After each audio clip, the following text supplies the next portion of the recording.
Yesu ashimwe bakundwa bene data. Imana irakoze cyane yongeye kutwemera kuvyuka kino gitondo.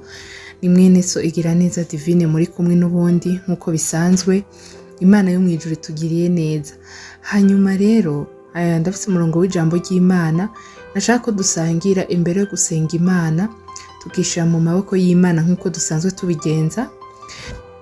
Hari abantu bagiye bansaba ko noza ndafata umwanya tukaganira ku ijambo ry'Imana mu buryo burambuye. Iyo mwumvise ndabasomeye ijambo ry'Imana ntagire ico ndarivuga ko abapartage umurongo ni mukumva nta byinshi ndavuze ko nuko bari nta message ibidasanzwe mba naha uwo munsi. Uyu munsi rero hari amajambo y'Imana Imana yashize mu mutima wanje tugiye gusangira, yanditse muri Yohana igice ca 6 duhere ku murongo wa 22 handitse ngo umutwe w'amajambo uvuga ngo umutsima w'ubugingo. Ku murongo wa 22 bukeye bwaho rya shengero ryari rihagaze hakurya y'ikiyaga rimenye ko atabundi bwato bwariho atari bumwe, kandi yuko na Yesu atajanye n'abigishwa biwe mu bwato, ariko abigishwa biwe nibo bari bijanye. Mugabo hari amato ajabuka ava i Tiberiya afata hafi ya hantu baririye imitsima ihezagiwe n'umwami Yesu.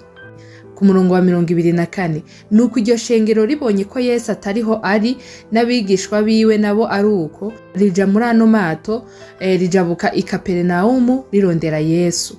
Ku murongo wa 25 bamubonye hakurya y'ikiyaga baramubaza bati mwigisha waje ino ryari? Ku murongo wa 26 Yesu arabishura ati nukuri ndababwire ntimundondera kuko mwabonye ibimenyetso, ariko nuko mwariye kuri ya mitsima mugahaga. Ku murongo wa 27 ntimukorere ibyo kurya biyoka, ariko mukorere ibyo kurya bihoraho bizana ubugingo budashira, nivyo umwana w'umuntu azobaha, kuko ari we Imana Data yashize ko ikimenyetso. Yesu nashimwe cyane. Dusimbuke tuje ku murongo wa 66. Ku mutwe w'amajambo haravuga ngo gushinga intahe kwa Petero. Ku murongo wa 66 kuva ico gihe benshi mu bigishwa biwe bamuva inyuma ntibaba bakijana nawe. Yesu abaza bamwe 12 ati mbega namwe muragomba kwigira? Simoni Petero aramwishura ati tuje kwandega mugenzi, kuko ari wowe ufise amajambo y'ubugingo budashira. Natwe twarizeye tumenya yuko wewe uruwera w'Imana. Yesu nashimwe cyane. Aha Yesu nigihe yigisha ishengero ryinshi ari hakurya y'ikiyaga c'i Galilaya citwa Tiberiya. Hanyuma rero abona ishengero ryinshi ararigaburira, akora igitangaza, hari imikate 5 n'ifi 2, arabisengera arabitubura biba vyinshi. Hanyuma biha iryo shengero ry'abantu 5,000 bose barajya barahaga. Yesu nashimwe cyane, baranasigaza. Hanyuma rero iryo shengero rimaze kubona ico gitangaza Yesu akoze ricatangura yo gushaka kuguma rimukurikira haja hose. Murabona hanye twagiye dusoma ishengero, hari igihe Yesu yagiye ishengero tangura kurondera iyo yagiye, bakaja no mu bwato bakamukurikira bagiye kumurondera. Ariko Yesu yababwiye ijambo rikomeye cyane, arabwiye ati nukuri ndababwire ntimundonderera ibimenyetso mwabonye, ahubwo murondera ya mitsima mwajya. Yesu nadufashe cyane. Iki gihe abantu benshi aho kurondera Yesu Kristo bariko bakurikira imitsima. Ijambo ry'Imana ritubwiye ngo abigishwa ngo yarababajije ngo namwe ngo murashaka kwigira, ngo murashaka kugenda. Umva ashaka kubabaza ko bashaka kumuva inyuma nk'iryo shengero ryariko ririyonjora rigenda. Yesu nadufashe cyane. Petero yari yaramaze guhishurirwa ibanga. Haleluya. Yari yaramaze kubona yuko Yesu Kristo ari umutsima w'ubugingo budashira. Yesu nashimwe cyane. Yesu Kristo arababwira ati ntimukorere ibyo kurya biyoka, ariko mukorere ibyo kurya bihoraho bizana ubugingo budashira. Aha iki kintu citwa ubugingo budashira ndagitindaho bene data. Abantu tumaranye igihe murabizi, nkunze kuvuga cyane nshimangira ikintu cyo kugaburira ubugingo. Ni murondera Imana bene data, ni mugaburira ubugingo bwanyu. Mu kugaburira ubugingo bwanyu ni ukurondera Imana, mukarondera kwezwa, mukarondera kwihana neza, mukarondera Imana yo mwijuru ikaza mu bugingo bwanyu, mugasaba mwemu yera, hanyuma mugasoma ijambo ry'Imana rikaba muri mwebwe rigwiriye. Yesu nashimwe cyane. ubu buzima bwo muri iyi si bene data nubwo igihe gitoya cyane. Yesu nadufashe cyane turondere ubwami bw'Imana, duharanire kugaburira imwemo, duharanire kurondera umutsima w'ubugingo, tureke kurondera ibintu biyoka. Yesu nadufashe cyane kurondera Imana kubera uyishaka amamodoka, kurondera Imana kubera ufise ibyishaka ko bitandukanye. Reka ndababwire Matayo igice ca 6 ku murongo wa 31 haravuga ngo nuko ntimukiganyire ngo tuzorya iki canke tuzonywa iki canke tuzokwambara iki, kuko ibyo byose abanyamahanga ari byo bitwaririka, ariko so mwijuru arazi ko ibyo byose mubikena.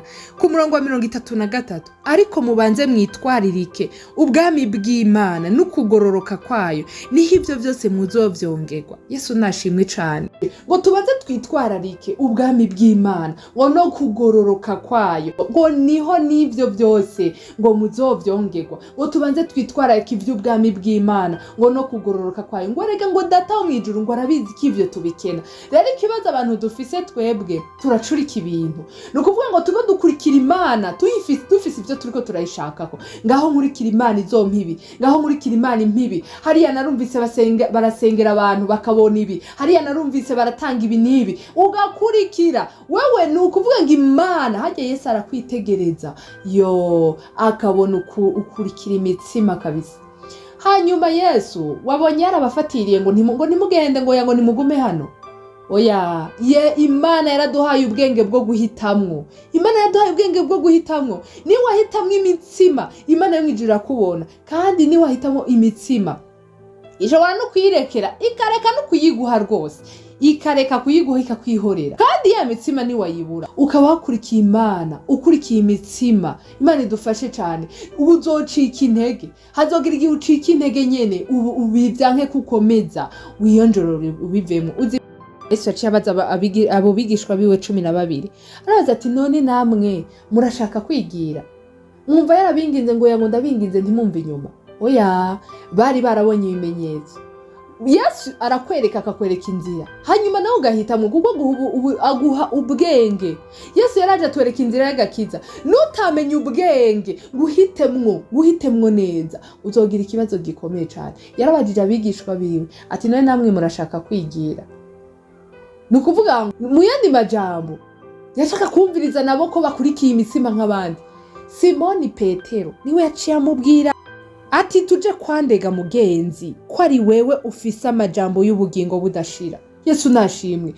Abantu mwese mukeneye kugaburira ubugingo bwanyu, mukeneye ubugingo budashira, nta handi na hamwe mushaka kuburonka, ntaho.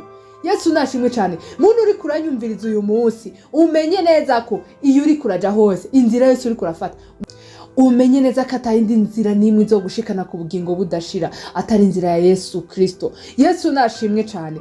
Utegerezwa guca kuri Yesu Kristo kugira ngo ushike ku bugingo budashira. Ntushobora kuvuga ngo uri kuja mu ijuru utabanje guca kuri Yesu Kristo, ntibishoboka. Ndakwifuriza muntu uri kuranyumviriza kino gitondo kumira kuri Yesu Kristo, kuko ari afise amajambo y'ubugingo budashira. Yesu nashimwe. Yohani igice 6 umurongo wa 33, Yesu yavuze ngo imwemu nizo zitera ubugingo, umubiri ntaco maze. Amajambo mbabwiye ni mwemu n'ubugingo. Yesu Kristo mu byo yavuga byose yarakora ibitangaza, yego agakiza abantu. Be mwari muzi ko kenshi muzorabe muri Bibiliya ahantu Yesu Kristo bagiye bamuzanira abantu ngo abakore ko abakize, abantu baba bafise ibibazo bitandukanye, ubumuga n'ibindi byose. Ikintu ca mbere Yesu yakora yabanza kubabwira ngo ibyaha byawe urabihariwe. Yesu nashimwe cyane. Kubera ubugingo nico kintu gikuru, nico kintu c'ingenzi. Yesu nashimwe. Yesu yabanza gukiza ubugingo hanyuma agakiza umubiri. Nukuvuga ngo ijambo dufise uyu munsi ni ugushira imbere ubugingo hanyuma iby'umubiri bikaza nyuma. Yesu nashimwe cyane. Muri iyi si turimo bene data ndabifurije gushira imbere kurondera ubugingo budashira, hanyuma Yesu Kristo yatubwiye ngo niho n'ibindi byose ngo tuzogira gute, ngo tuzovyongerwa. Yesu nashimwe cyane. Abantu benshi bazi ubwenge bene data ubonye bariko barondera Imana, erega barazi ko turi mu bihe bya nyuma. Uriko wirukanga inyuma y'ivyo biyoka nyene by'umuyaga, bimwe ubusiguzi yavuze nyene ko ari umuyaga. Muravyumva neza. None nk'ubu ciyumva nk'ubu uciye upfa ubugingo bwawe bukaja muri Gehinomu, uraba wungutse iki? None iyo urondera ubugingo budashira, Imana yo mwijuru gaca ibona ko warondeye ubugingo budashira, igaca ikongera rero ivyo ushaka. Ko ari vyo yadusezeranyije, kandi ijambo ry'Imana n'ukuri bene data ntirihinduka. Imana yo mwijuru ikintu itazi n'ukubesha. Ibintu iba yaravuze irabishitsa bene data. Niba bivuze ngo tubaze twitwararika ivy'ubwami bw'Imana no kugororoka, ngo ibisigaye byose ngo tuzovyongera, bisobanura ko niwabikora izokongera, kuko nivyo yadusezeraniye. Yesu nashimwe cyane. Ni ukuvuga ngo rero abazi ubwenge twitwararike bene data, abazi ubwenge mwitwararika ubwami bw'Imana no kugororoka kwayo, hanyuma ibisigaye byose izobitwongera. Yesu nahabwa icubahiro. Reka rero tugiye gusenga Imana nk'uko dusanzwe tubigenza. Iri sengesho ryo mu gitondo ikintu rifasha si ukuvuga ngo ndabasengere, kuko buri wese ngaha aba afise ibyifuzo ashaka gushira imbere y'Imana, ahubwo ni ukugira ngo abantu bamenyere kuza barasenga Imana. Yesu nashimwe cyane.